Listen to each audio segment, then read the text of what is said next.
Dale, how is the state currently covering the costs of Ozempic, Wegovy, and this class of GLP-1 drugs? And how much of a burden is it for your state healthcare plan?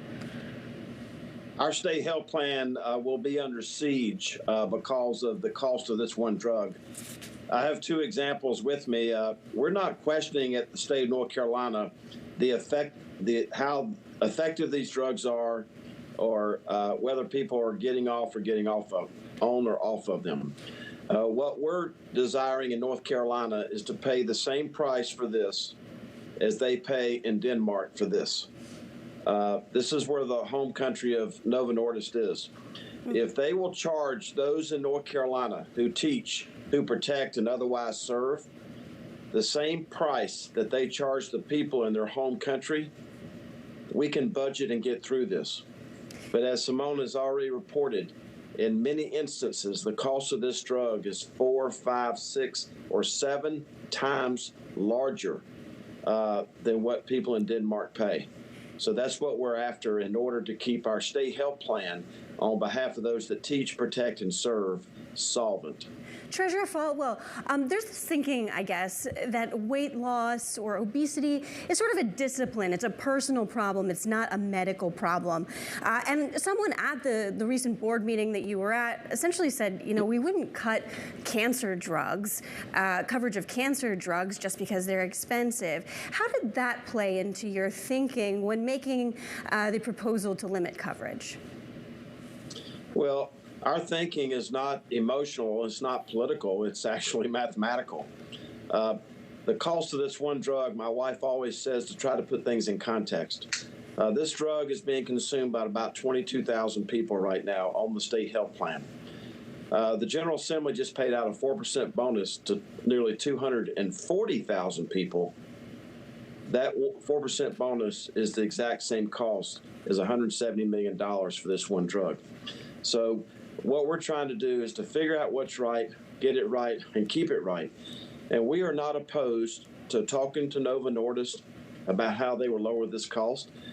We are not opposed to talk to our pharmacy benefit manager about how to lower this cost. We're not opposed to learning about best practices that other states may be incorporating.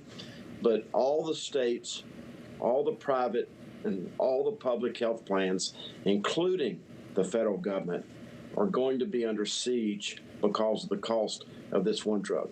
Now, one thing that came up was that Novo Nordisk, you say, threatened to cut the rebates that the state gets, amounting to some $600 plus, if you guys limited who can receive these drugs for weight loss. Has that transpired now that that January 1 date has passed and you've placed a moratorium on people getting these drugs for weight loss for the first time? We're not aware that these rebates have been cut, but these rebates are what we use in our pharmacy benefit management contract to keep our family premiums frozen for the last 7 years, even though the cost of prescription drugs and health care are skyrocketing. So these rebates are very important, but it's also important for your viewers to know that we're not going to be bullied about this topic.